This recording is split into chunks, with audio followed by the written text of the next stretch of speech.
నమస్తే, welcome to the patriot. TDP Janasena తాజాగా ఉమ్మడి అభ్యర్థుల జాబితాను అయితే ప్రకటించింది. టీడీపీ దాదాపు 90కి పైగా స్థానాలను ప్రకటించగా జనసేన 5 స్థానాలను అభ్యర్థులను అయితే ప్రకటించింది. అయితే టీడీపీ సాంప్రదాయబద్ధంగా అభ్యర్థులను ఎంపిక చేసే ప్రక్రియ కాకుండా ఈసారి కొత్త పద్ధతిలో అభ్యర్థులను ఎంపిక చేసినట్లయితే కనిపిస్తోంది. చాలా వరకు సీనియర్లు టీడీపీలో చాలా కాలంగా ఉంటున్న సీనియర్లను అయితే పక్కన పెట్టి కొత్త అభ్యర్థులకు స్థానాలను కేటాయించినట్లయితే కనిపిస్తుంది. అయితే ఈ కొత్త అభ్యర్థుల్లో ఒక పేరు మాత్రం ప్రముఖంగా వినిపిస్తుంది. అదే రాజేష్ సరిపెల్ల అలియాస్ మహాసేన రాజేష్. మహాసేన రాజేష్ మనందరికీ తెలుసు, యూట్యూబ్లో వీడియోలు చేస్తూ ఫేమస్ అయిన వ్యక్తి. అంతేకాకుండా గతంలో ఇతను హిందూ ధర్మంపై, అగ్రకులాల హిందువులపై వివాదాస్పదమైన వ్యాఖ్యలు చేసినట్లుగా ఈ వ్యక్తికి అయితే పేరుంది. దీంతో పాటు పి గన్నవరం అసెంబ్లీ నియోజకవర్గాన్ని ఇతనికి కేటాయించారు. అంటే ఈ పి గన్నవరం అసెంబ్లీ నియోజకవర్గం ఎస్సీ రిజర్వ్డ్ స్థానం. రాజేష్ సరిపెల్ల గతంలో ఓ వీడియోలో తాను క్రైస్తవ ఆరాధకుడిని అని చెప్పుకున్న దాఖలాలు కూడా ఉన్నాయి. కాబట్టి ఒక క్రైస్తవ ఆరాధకుడికి ఈ ఎస్సీ నియోజకవర్గాన్ని ఎలా కేటాయిస్తారు అంటూ ఇప్పుడు రైట్ వింగ్ గ్రూపులలో చాలా వరకు ప్రచారం జరుగుతుంది. అంతేకాకుండా అతనికి సంబంధించిన పాత వీడియోలు కూడా ఇప్పుడు వైరల్ అయితే అవుతున్నాయి. ఈ క్రమంలో రాజేష్ సరిపెల్ల అంటే అలియాస్ మహాసేన రాజేష్ అసెంబ్లీ ఎన్నికలు వచ్చే వరకైనా తన అసెంబ్లీ స్థానాన్ని నిలుపుకోగలడా?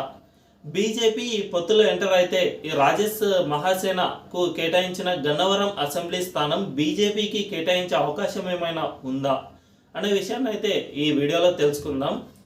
టీడీపీ అభ్యర్థుల జాబితాను ప్రకటించిన తర్వాత బీజేపీతో పొత్తుపై కీలక వ్యాఖ్యలు అయితే చంద్రబాబు చేశారు. ఒకవేళ బీజేపీ కనుక తమతో పొత్తులో కలిసి వస్తే తాము ప్రకటించిన సీట్లలో కొన్ని వదులుకునే అవకాశం కూడా ఉంది. కాబట్టి బీజేపీ పొత్తుపై ఇప్పటికైనా ఆలోచించుకోవాలని అయితే చంద్రబాబు ప్రకటించారు. ఒకవేళ బీజేపీ కనుక టీడీపీతో పొత్తులో వస్తే ముఖ్యంగా పి గన్నవరం అసెంబ్లీ స్థానం బీజేపీకి కేటాయించే అవకాశమే ఎక్కువగా ఉంది. అయితే ఈ అవకాశం ఎలా అంటే దీనికి చాలా ప్రధానమైన కారణాలు ఉన్నాయి. ఈ ప్రధానమైన కారణాల్లో రాజేష్ సరిపెల్ల యాంటీ హిందూ అనేది ప్రధానమైనది కానే కాదు. ఇక్కడ ఈ బీజేపీ ఈ స్థానాన్ని అడగడానికి ప్రధానమైన కారణం పి గన్నవరం అసెంబ్లీ నియోజకవర్గానికి ఉన్న ప్రత్యేకతలే దీనికి ప్రధాన కారణం. ఈ కారణాలు ఏంటో ఇప్పుడు తెలుసుకునే ప్రయత్నం చేద్దాం. పి గన్నవరం అసెంబ్లీ నియోజకవర్గం ఈస్ట్ గోదావరి జిల్లాలో ఉంది. ఈ అసెంబ్లీ నియోజకవర్గం 2008లో ఏర్పాటైంది. అంటే 2008 కంటే ముందు ఈ నియోజకవర్గం నగరం అనే నియోజకవర్గం పరిధిలోకి ఈ పి గన్నవరం అనే ప్రాంతం వచ్చేది. ఈ నగరం నియోజకవర్గంలో బీజేపీ పోటీ చేసిన దాఖలాలు అయితే ఉన్నాయి. 2004లో టీడీపీ బీజేపీ పొత్తులో భాగంగా ఈ అసెంబ్లీ స్థానం బీజేపీకి కేటాయించారు. అప్పుడు టీడీపీలో బలమైన నేతగా ఉన్న సత్యనారాయణ మూర్తి ఈ అసెంబ్లీ స్థానాన్ని బీజేపీకి కేటాయించడంతో ఆ టీడీపీకి రాజీనామా చేసి ఇండిపెండెంట్గా పోటీ చేసిన దాఖలాలు అయితే ఉన్నాయి. అంటే గతంలోనే ఈ సీటును బీజేపీకి కేటాయించిన దాఖలాలు అయితే ఉన్నాయి. దీంతో పాటు ఈ పి గన్నవరం నియోజకవర్గం ఈస్ట్ గోదావరి జిల్లా పరిధిలోకి వస్తుంది. మనందరికీ తెలుసు, ఆంధ్రప్రదేశ్ రాజకీయాల్లో ఉమ్మడి గోదావరి జిల్లాలు ఎంతో కీలకమైన పాత్ర పోషిస్తాయి. ఈ జిల్లాల్లో ఎవరైతే ఎక్కువ సీట్లు సంపాదించుకుంటారో వారే రాష్ట్రంలో అధికారంలోకి వచ్చే అవకాశం ఉంది. గతంలో జరిగిన ఎన్నికల్లో కూడా ఇది ప్రూవ్ అయింది. కాబట్టి ప్రముఖంగా ఈస్ట్ గోదావరి, వెస్ట్ గోదావరిపై బీజేపీ దృష్టి సారించే అవకాశమే ఎక్కువ. దీంతోపాటు పి గన్నవరం నియోజకవర్గం ఎస్సీ రిజర్వ్డ్ స్థానం. బీజేపీ ప్రస్తుతం దేశవ్యాప్తంగా ఎస్సీ ఎస్టీ రిజర్వ్డ్ స్థానాలపై కీలకంగా దృష్టి సారించింది. ఎందుకంటే వాజ్పేయి అద్వానీల కాలంలో బీజేపీ ముఖ్యంగా అగ్రవర్ణాల పార్టీ అనే ముద్ర అయితే చాలా వరకు పడిపోయింది. 2014 తర్వాత ఈ ముద్ర మెల్లిమెల్లిగా తొలగించుకుంటూ వస్తున్నారు మోదీ, అమిత్ షాలు.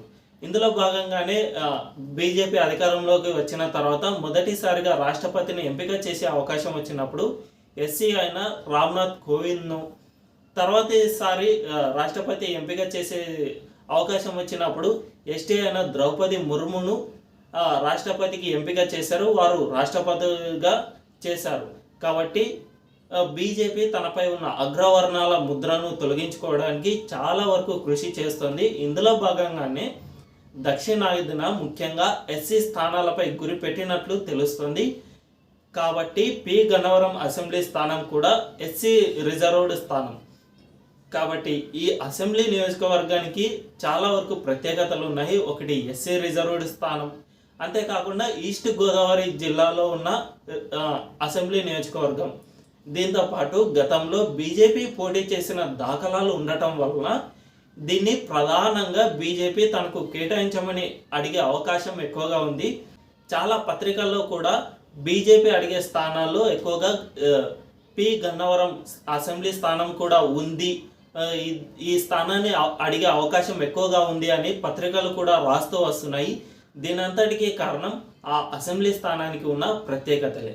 అయితే ఒకవేళ బీజేపీ ఈ స్థానం తనకు కావాలని పట్టుబడితే చంద్రబాబు ఇచ్చే అవకాశం ఉందా అనే విషయాన్ని ఒకసారి చూద్దాం. చంద్రబాబు బీజేపీతో పొత్తు కోసం చాలా వరకు ప్రయత్నాలు చేస్తూనే ఉన్నారు. చివరి నిమిషం వరకు బీజేపీతో పొత్తు కోసం ప్రయత్నాలు చేస్తూనే ఉన్నారు. దీనికి ప్రధాన కారణం చంద్రబాబుకు ఇంటర్నల్గా బీజేపీ చాలా అంటే చాలా అవసరం. బీజేపీకి ఆంధ్రప్రదేశ్ రాష్ట్రంలో 1% ఓట్ల శాతం కూడా లేదు. అయినా కూడా కేంద్రంలో అధికారం ఉందన్న ఒకే ఒక్క కారణంతో చంద్రబాబు బీజేపీతో సత్సంబంధాలను ఏర్పరచుకోవడానికి చాలా వరకు ప్రయత్నిస్తూనే ఉన్నారు. ఉమ్మడి అభ్యర్థుల జాబితాను ప్రకటించిన తర్వాత కూడా బీజేపీ కలిసి వచ్చే అవకాశం ఉంది అనే సంకేతాలను అయితే ఇచ్చారు. దీన్ని బట్టి చూస్తేనే బీజేపీ అవసరం టీడీపీకి ఎంతో ఉంది అని అర్థమవుతుంది. అయితే రాజేష్ సరిపిల్ల అనే వ్యక్తి కూడా మనందరికీ తెలుసు, యూట్యూబ్లో అతనికి బాగానే ఫ్యాన్ ఫాలోయింగ్ ఉంది. అయితే ఒకవేళ రాజేష్ మహాసేనను తప్పించి బీజేపీకి కేటాయిస్తుందా అంటే కేటాయించే అవకాశాలే ఎక్కువ. చంద్రబాబు బీజేపీకి కేటాయించిన 10కి 10 స్థానాలు ఓడిపోయినా పర్లేదు, బీజేపీతో తనకు సత్సంబంధాలు కావాలి అని భావిస్తూ ఉన్నారు. ఇందులో భాగంగానే రాజేష్ సరిపిల్లను పక్కకు తప్పించి ఇది బీజేపీకి కేటాయించే, అంటే బీజేపీ గట్టిగా పట్టుబడితే ఆయనను పక్కకు తప్పించే అవకాశం కూడా ఎక్కువగానే ఉంది. అయితే రాజేష్ సరిపిల్లను పక్కకు తప్పిస్తే ఆయన ఊరుకుంటాడా?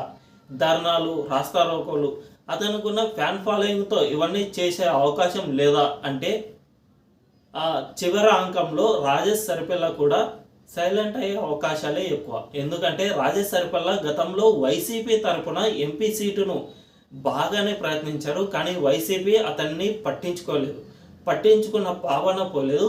ఆ తర్వాతే వైసీపీని పూర్తిగా వదిలేసి టీడీపీ వైపు వచ్చారు. టీడీపీ వైపు వచ్చిన తర్వాత వైసీపీని బాగా తిట్టకుండా తిట్టారు. కాబట్టి మళ్ళీ అతన్ని, అంతేకాకుండా వైసీపీ ప్రస్తుతం అధికారంలో ఉంది, నెక్స్ట్ టర్మ్ కూడా అధికారంలోకి వస్తుంది అని చాలా వరకు సర్వేలు అయితే చెబుతూ ఉన్నాయి.